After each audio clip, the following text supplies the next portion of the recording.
আসসালামু আলাইকুম।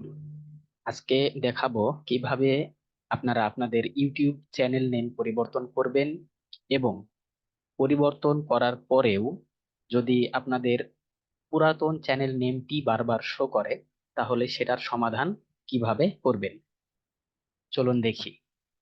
তো এটি হচ্ছে আমার ইউটিউব চ্যানেল। আহ এই যে ডিজিটেক ক্রিয়েটর বিডি, এই নেমটি আমার পুরাতন এবং বর্তমানে আমি এই চ্যানেলের নেম দিয়েছি এম এস ড্রিম আইটি। তো এম এস ড্রিম আইটি দেওয়ার পরেও দেখুন নেমটি পরিবর্তন হচ্ছে না, পুরাতন নেমটি শো করতেছে। তো চলুন এই সমস্যার সমাধানটা কিভাবে করতে হয় দেখি। তো প্রথমে এই কাস্টমাইজ চ্যানেল এই অপশনে ক্লিক করবে।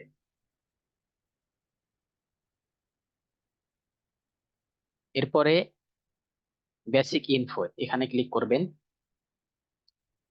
এরপরে আপনারা যে নতুন নেমটি দিতে চান সেই নেমটি এখানে দিবেন এবং এখানে আপনাদের যে হ্যান্ডেল নেম আপনাদের পছন্দ মতো একটি অ্যাভেলেবল যে হ্যান্ডেল নেমটি রয়েছে সেটি দিয়ে দিবেন এবং এখানে এই পাবলিশ বাটনে ক্লিক করবেন। পাবলিশ বাটনে ক্লিক করার পর আপনারা আপনাদের চ্যানেল এই আহ, এই আপনাদের চ্যানেলে চলে আসবেন এবং এখানে যদি রিফ্রেশ দেন, রিফ্রেশ দেওয়ার পরেও দেখবেন যে আপনারা যে চ্যানেল নেমটি দিয়েছেন নতুন যে নেমটি সেটি শো করতেছে না, পুরাতন নেমটি শো করতেছে।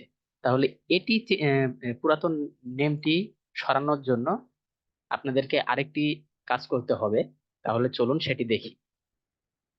তো পুনরায় আমরা এখানে আসব এবং এই বেসিক ইনফো থেকে এই নেম এবং হ্যান্ডেল নেম দেওয়ার পরে নিচের দিকে যেতে হবে। নিচের দিকে যাওয়ার পরে এই যে এখানে দেখুন translation for channel name and description, এই যে এই অপশনটাতে এখানে যে এডিট মোড, এই এডিট মোডে ক্লিক করবেন। এডিট মোডে ক্লিক করার পরে এই যে ডান পাশে এখানে আপনাদের নতুন চ্যানেলের নেমটি দিয়ে দিতে হবে। তাহলে আমি নতুন চ্যানেল নেমটি দিলাম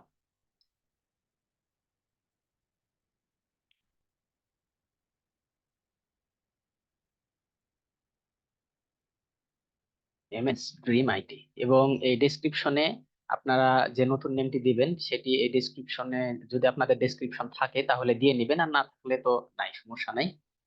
তাহলে এখানে চ্যানেল নেমটি দিবেন, নতুন যেটা দিতে যাচ্ছেন সেটি দিবেন এবং ডানে ক্লিক করবেন। এরপর পাবলিশে ক্লিক করবেন।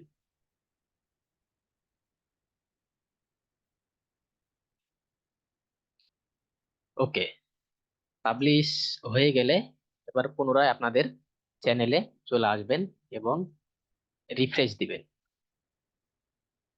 তাহলে দেখুন পুরাতন নেমটি সরে গিয়ে নতুন নামটি চলে আসছে। তো এই ছিল আজকের ভিডিওতে। আপনারা যদি এই ভিডিওর মাধ্যমে উপকৃত হয়ে থাকেন তাহলে অবশ্যই চ্যানেলটি সাবস্ক্রাইব করবেন। ধন্যবাদ সবাইকে। আসসালামু আলাইকুম।